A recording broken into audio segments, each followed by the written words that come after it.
A mi hija siempre la busqué con toda la ilusión que esté con vida, pero también dije que la quiero como sea. Si está con vida, bien. Si está muerta, quiero los huesos de ella para que tenga justicia mi hija y la familia, su hija, yo como mamá, su hermano, tengamos un lugar a donde ponerle una flor.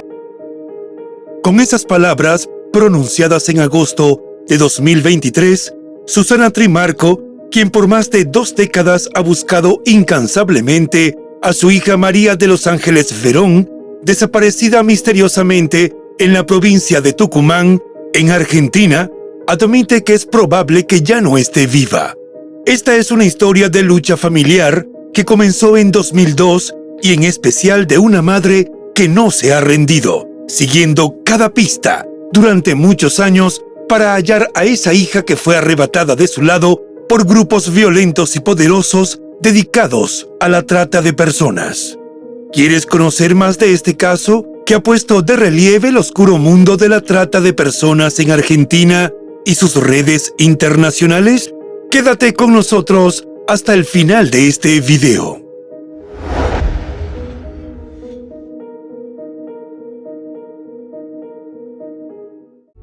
Los criminólogos dicen que no existe el crimen perfecto. Lo que existe es el crimen mal investigado. Siempre, en cualquier investigación, aparece una pista clave que lleva hacia el asesino. Encontrémosla juntos, repasando este caso abierto. Hola a todos, mi nombre es León, y en cada video repasaremos todos los detalles de los más terribles casos criminales. Antes de empezar, no te olvides de suscribirte y dejar tu me gusta para que puedas seguir trayéndote el mejor contenido de investigación. Recuerda también activar la campanita, ya que estaré subiendo videos 3 veces a la semana. Empecemos. El caso de Marita Verón.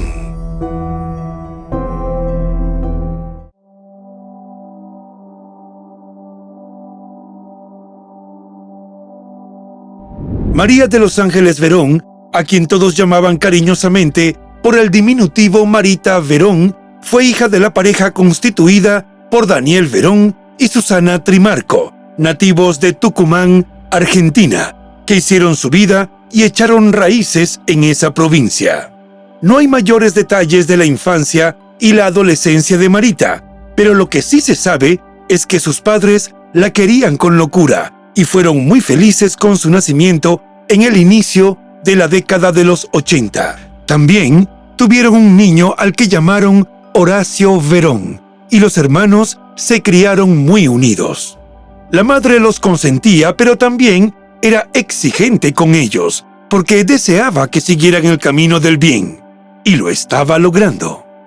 En el año 2002, Marita, de 22 años, vivía en el centro de la capital provincial con su pareja, David Catalán, con quien tuvo a su única hija, Sol Micaela. La pareja trabajaba en un mercado con una amplia variedad de productos en la zona de Villa Mariano Moreno. Horacio, por su parte, se había independizado y vivía en Río Gallegos. Los Verón Trimarco eran una familia unida y a eso contribuía el hecho de residir en una provincia, donde el ritmo de vida permitía hacer planes en conjunto.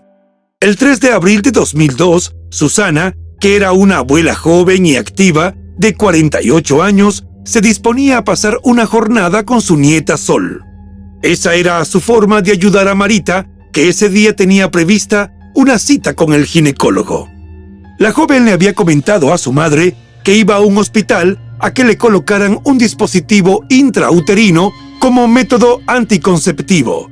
Como esos procesos suelen demorar, ya Susana tenía planes para un día estupendo de juegos con Sol. Pero cuando pasaron las horas y Marita no volvió, algo le dio mala espina a Susana. Le dijo a su esposo Daniel que fueran juntos a la maternidad, donde supuestamente debía hacerse unos estudios médicos para ponerse el dispositivo contraceptivo. Pero apenas llegó al lugar, descubrió que había sido engañada. El supuesto jefe de personal que la había citado era en realidad uno de los empleados de limpieza. Todo empezaba a ser escalofriante. Susana y Daniel fueron a la policía a presentar la denuncia formal por la desaparición de Marita, pero allí les dieron todo tipo de excusas insólitas, entre ellas que no había tinta para tomar la denuncia. También fueron objeto del interrogatorio que calificaron de hostil y humillante, en el cual los policías parecían cuestionar las costumbres, la moralidad y la estabilidad emocional de su hija. La experiencia ingrata desde todo punto de vista hizo que Susana entendiera desde ese primer día que tendría que luchar duro y con muy poco o ningún respaldo de los entes oficiales. Los padres seguían la búsqueda sin resultados. Días después, unos policías informaron que habían encontrado a Marita a unos kilómetros de la capital tucumana y estaba golpeada, mareada y sucia. Llevaba puestos unos zapatos de tacón alto que ella no solía usar. Según el mismo relato de los efectivos, ellos pensaron que probablemente se había escapado de algo o de alguien. Sin embargo, pese a todo lo que parecía estar mal, no tomaron la previsión de protegerla, retenerla en la estación policial o devolverla a su hogar. Lo que se les ocurrió fue subirla a un autobús de línea que iba hacia la capital provincial. De ahí en adelante, siguió una investigación que duró años y de la cual se conoció por cuentagotas el resultado. Para más dificultad, quien siempre iba un paso adelante era Susana, porque las autoridades no siempre parecían estar a la altura del compromiso, como ella denunció muchas veces. Según los diferentes testimonios recabados en los primeros años de la investigación, Marita pasó por varios prostíbulos de la provincia de La Rioja y posiblemente de Córdoba sin poder escapar de sus captores o contactar con su familia. A Susana le sugirieron que contactara a Rubén Ale, apodado La Chancha, para pedirle ayuda. Rubén era un personaje oscuro y conocido en Tucumán. Estuvo preso por un doble homicidio y llegó a ser presidente del Club San Martín después de haber liderado la Barra Brava. Junto con su hermano Ángel Ale, apodado El Mono, era dueño de una de las líneas de taxis más importantes de la capital provincial, pero también era el hombre detrás de la red de prostitución más grande de la zona. De hecho, luego se supo que la línea de taxis era la encargada de distribuir a las chicas capturadas en los prostíbulos que dirigían los hermanos junto con toda una red de personas poderosas. Para ese entonces, Susana desconocía todos esos ilícitos y con muy buena fe llevó carteles con la foto de Marita para pegar en los autos pertenecientes al clan Ale. De hecho, habló con María Jesús Rivero, la esposa de Rubén, y le prometió que la iba a ayudar, ya que tenía línea directa con el poder. Llamó a 3 funcionarios provinciales, entre ellos Julio Díaz, para entonces secretario de Seguridad Provincial, pero las pistas que empezó a recibir resultaron todas falsas. Luego se enteraría de que la intención de esas pistas falsas eran hacerlos desistir a ella y a Daniel de seguir buscando a Marita. Pero así como llegaban pistas falsas, también comenzaron a recibir información que sí era relevante y que apuntaba directamente contra el clan Ale. Fue así como los padres de Marita supieron que un taxi rojo de la empresa 5 Estrellas, propiedad de Rubén, la había secuestrado. En cuanto Susana y Daniel empezaron a seguir esa pista, comenzó el hostigamiento, las amenazas de muerte y las agresiones reales. Les quemaron la casa y a ella la quisieron atropellar con un auto.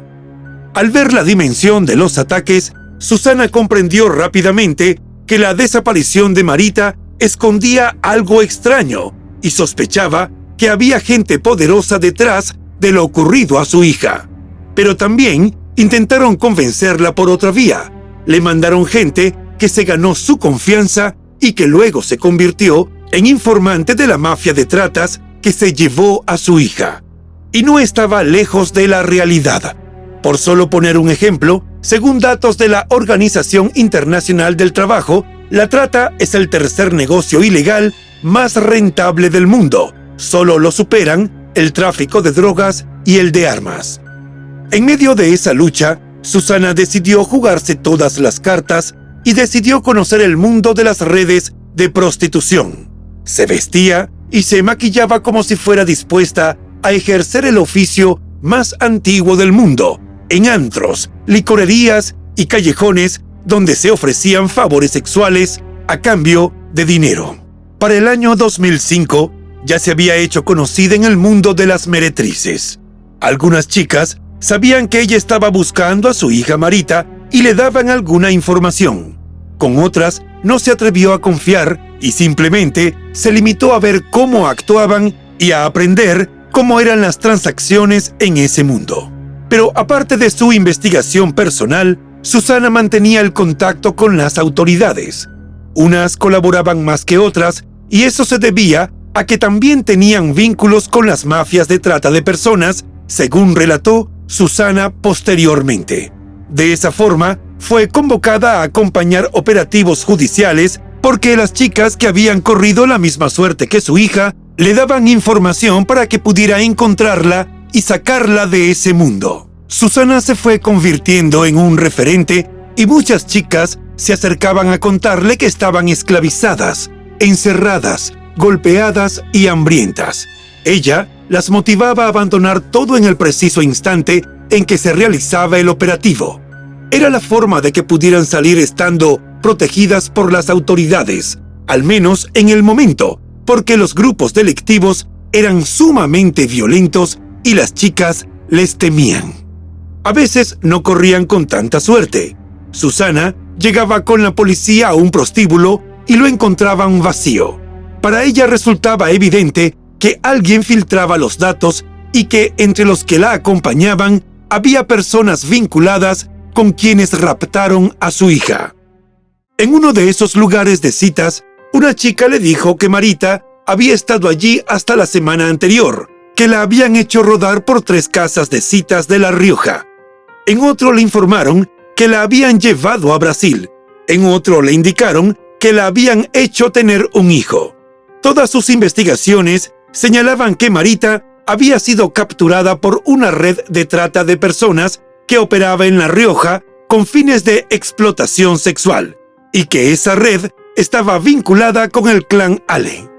Seguían pasando los años y la madre no solo se dedicaba a buscar a Marita, sino que también asumió una misión mayor, porque se convirtió en una especie de líder y representante de otras chicas que, al igual que su hija, eran víctimas de la trata. Fue así como en 2007 Susana creó la Fundación María de los Ángeles para ayudar a muchas de las chicas recuperadas en los diferentes lugares de citas donde las mantenían cautivas y darles la oportunidad de que estuvieran con sus hijos. Pero esa tarea la puso más en la mira de las mafias a las que combatía. Las amenazas se hicieron cada vez más fuertes. En 2008, a las amenazas se sumó el incendio intencional del cuarto de Marita en la casa de los Trimarco. Pero ella no se rindió. Ese año, Susana inauguró en su provincia el primer refugio de Argentina para sobrevivientes de trata. Luego ese proyecto se replicó en Buenos Aires y Córdoba. Un dato bastante relevante es que la lucha por encontrar a Marita fue considerada muy atractiva por productores de televisión. De tal manera, la telenovela Vidas Robadas presentó una versión del rapto de Marita y de todo ese terrible mundo de mafias de la trata. La historia conmovió a los televidentes, rompió récords de audiencia y puso a todas las familias argentinas a hablar del grave problema de la trata de personas. Mientras tanto, la justicia avanzaba con lentitud y con muchos obstáculos en el camino, puesto que las mafias movilizaban a todo su engranaje de poder para que la investigación por la desaparición de Marita no llegara a nada. Sin embargo, en algún momento, la justicia halló indicios suficientes como para sospechar que aquella mujer que en los primeros días le había prometido ayuda a Susana para hallar a su hija y luego resultó que todas las pistas que daba eran falsas, sabía muy bien lo que había pasado con la joven madre. Esa mujer era María Jesús, la esposa de Rubén, uno de los hermanos Ale. Fue entonces cuando el fiscal Carlos Sale dijo que la joven fue sustraída de manera violenta e intempestiva de su seno familiar por los hermanos María Jesús y Víctor Rivero. Se empezó a desenredar la madeja y, según la acusación, la esposa de Rubén ordenó raptar a la joven y su hermano Víctor ejecutó el pedido. De hecho, hubo un testigo que aseguró que Víctor le confesó haberse llevado a Marita cautiva contra su voluntad. En la reconstrucción de los hechos, presentada por el fiscal Carlos, la joven fue llevada de la casa de María Jesús a la casa de Daniela Milén, una mujer que a los 16 años fue obligada a prostituirse y tuvo una hija con Rubén. Daniela tiene un papel central en la historia porque una testigo aseguró que estuvo cautiva junto a Marita. Dijo que Daniela la raptó el 27 de mayo de 2002. La testigo se llama Fátima Mancilla y había trabajado como niñera en la casa de Daniela, pero renunció luego de contarle a su madre que había visto a chicas que entraban y salían de la casa. Según dijo, Daniela y su esposo Alejandro González la subieron por la fuerza a un auto y le dieron pastillas para drogarla, algo similar a lo que supuestamente le pasó a Marita. Fátima recordó que despertó en una habitación junto a otra joven, a quien tiempo después reconocería como Marita. Estuvo cerca de 7 meses secuestrada. Fue obligada a consumir sustancias ilícitas y a vender su cuerpo a hombres que regularmente visitaban la casa. Meses después, en otra de las casas donde estuvo prisionera, Fátima volvió a estar en contacto con Marita. Dio un detalle clave y es que las mantenían cautivas en casas de familias comunes y corrientes, por lo cual no levantaban sospechas. Siguiendo la pista de las casas de citas, los investigadores llegaron hasta la provincia de La Rioja y dieron con Irma Lidia Medina, conocida como la Doña o Mamá Lili, quien supuestamente habría comprado a Marita por 2.500 pesos, equivalentes a $800 en aquella época, para luego entonces obligarla a prostituirse en sus 3 locales, llamados Candy, Desafíos y Candilejas.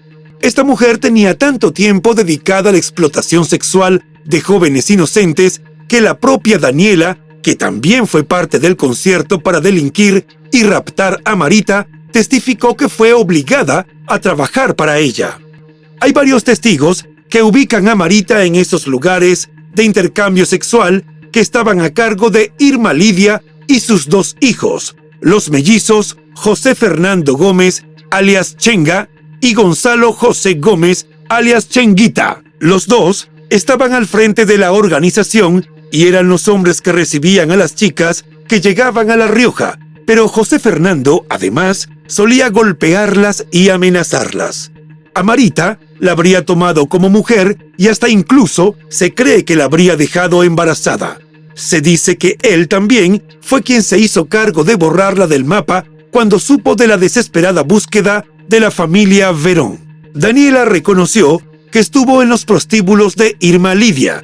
Primero la llevaron al Candy, donde estuvo solo un día, y luego la trasladaron al Candilejas, donde conoció a la dueña y a otra integrante de la red de trata, identificada como Azucena Márquez, quien se hacía llamar Doña Claudia.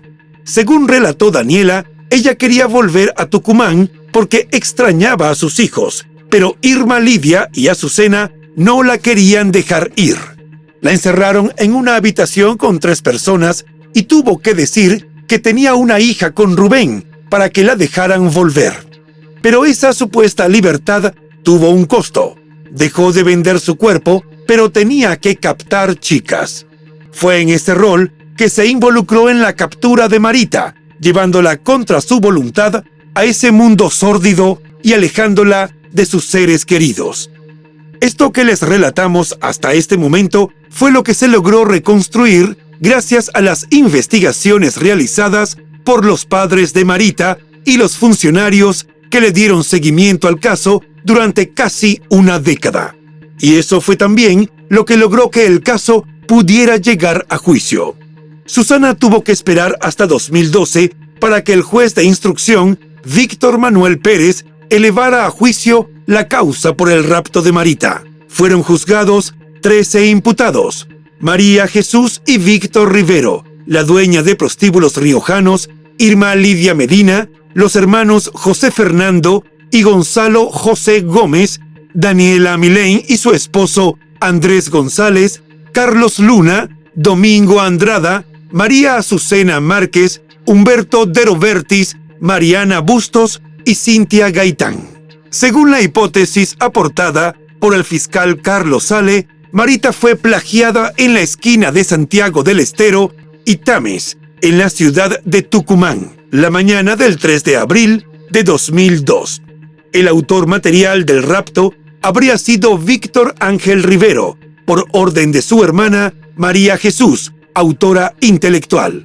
El destino de Marita, según el fiscal, fueron los prostíbulos riojanos Candy, Candilejas y Desafío, propiedad de Irma Lidia Medinas y sus hijos Gonzalo y José Gómez. Horacio Verón fue uno de los testigos y dijo que su hermana siempre fue una persona muy feliz y que el hogar familiar siempre fue armonioso. Respecto a su cuñado, David Catalán, dijo que nunca tuvieron ningún problema, que la pareja se amaba y que ambos eran muy felices con la niña que procrearon. Aseguró que Marita no tenía ningún motivo para irse de su casa y abandonar a su hija y a todos sus afectos. Una parte realmente conmovedora del testimonio de Horacio fue cuando contó que sus padres vendieron todo para afrontar la búsqueda. Y decir todo no era exagerar. Vendieron el departamento de Marita, una casa de Susana y uno de los autos. Relató que había veces en las que no tenían ni para tomar un café, porque todo era para llenar el tanque del auto de combustible y salir a buscar a su hermana.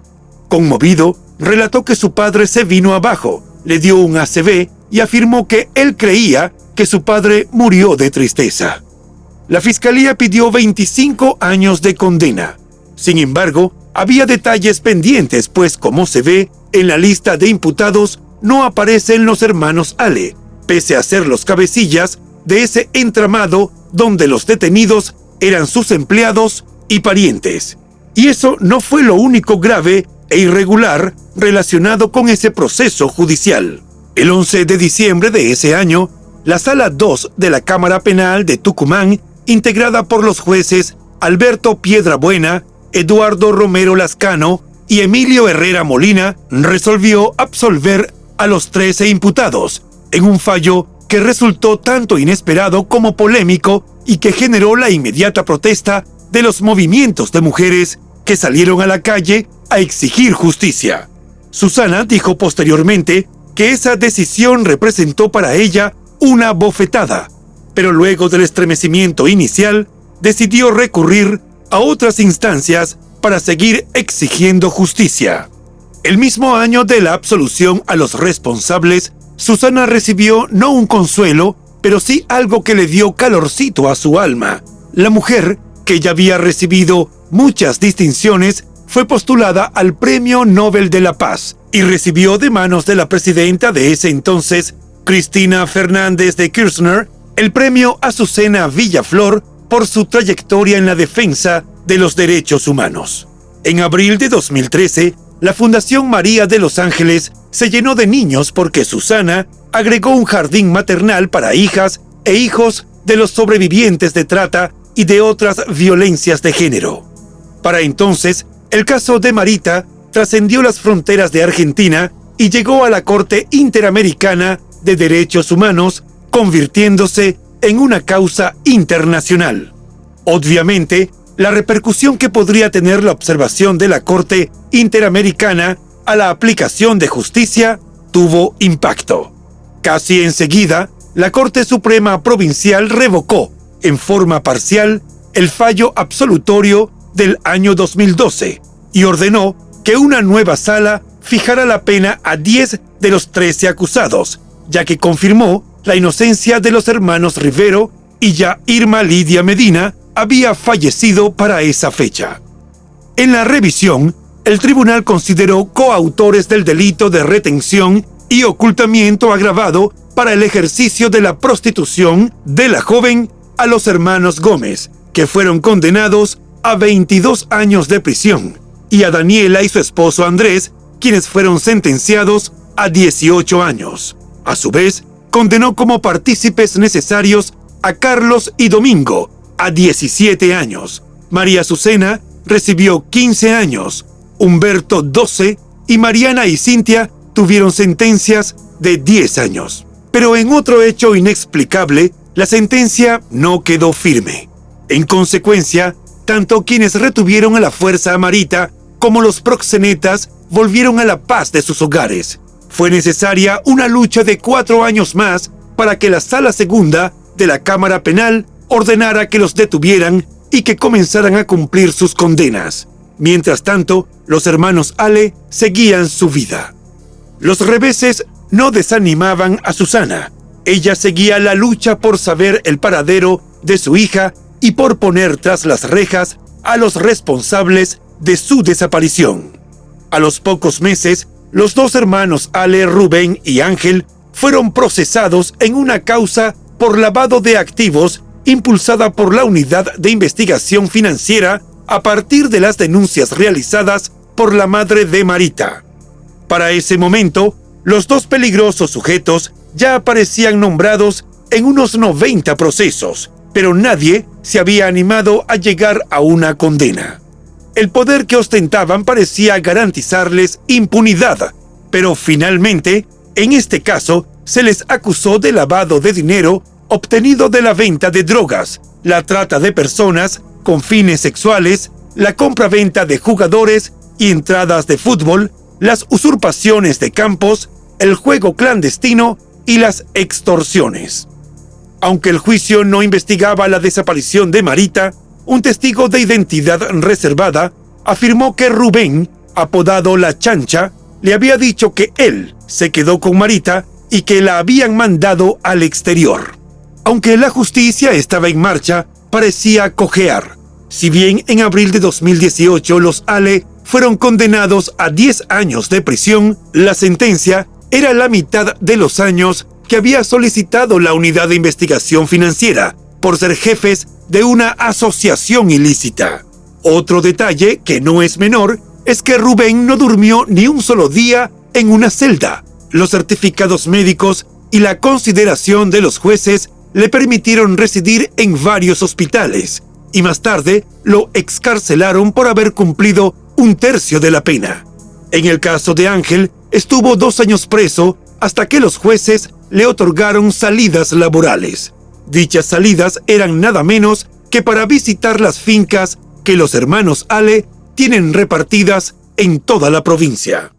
Lo más reciente de este caso surgió en 2023, cuando la Justicia Federal Argentina abrió una investigación para corroborar datos y testimonios sobre la existencia de documentación de una clínica privada vinculada a María de los Ángeles Verón, alias Marita, la joven de 23 años desaparecida en la capital tucumana el 3 de abril de 2002. Así lo confirmó su madre, Susana Trimarco, a través de un comunicado difundido por su fundación María de los Ángeles. En los últimos días se realizaron allanamientos para investigar documentación de una clínica de la capital provincial de Tucumán. Trascendió entonces que esa clínica sería Luz Médica, aunque no fue confirmado oficialmente. También se tomaron testimonios de personas vinculadas a un sindicato. Toda la nueva pesquisa busca hallar una carpeta con imágenes del cuerpo sin vida de la joven. Esos datos fueron confirmados por Carlos Garmendia, el abogado de Susana, en una entrevista con el canal argentino A24 en agosto de 2023, a raíz del surgimiento de nuevos datos en el caso.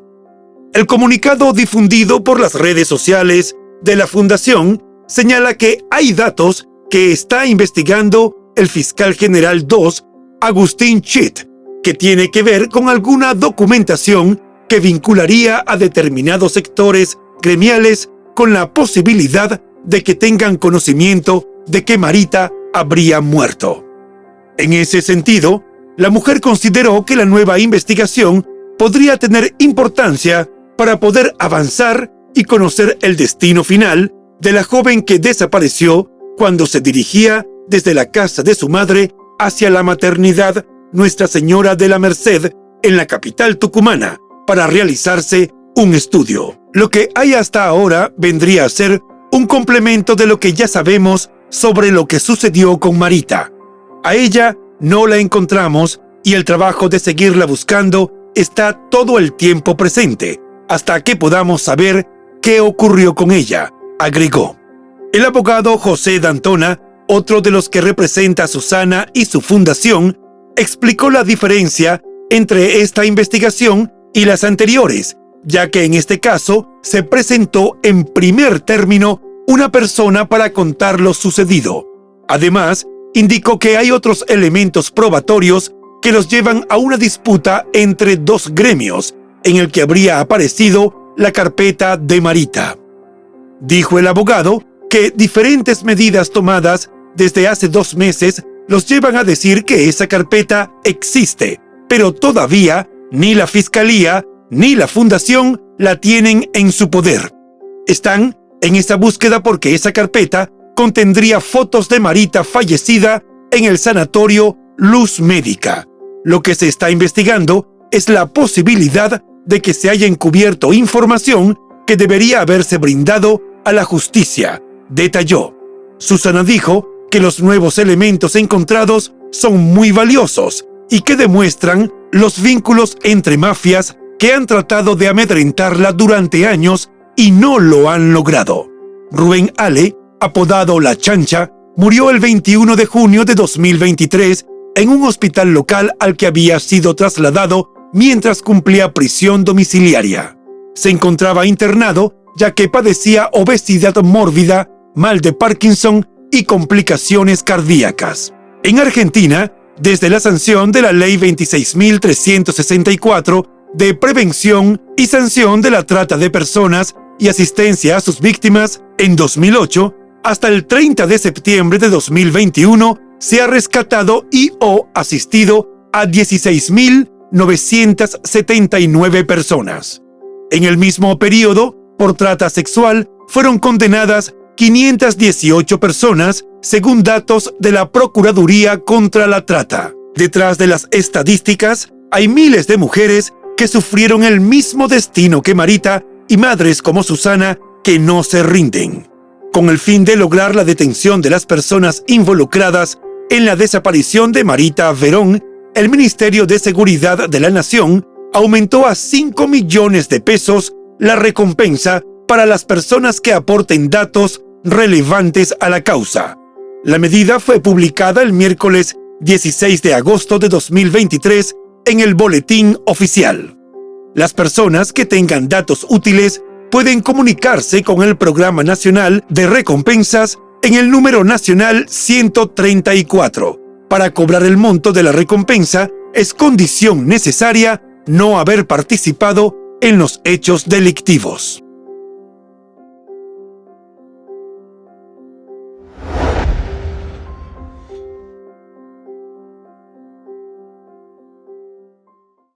Y bueno, hasta aquí el caso de hoy.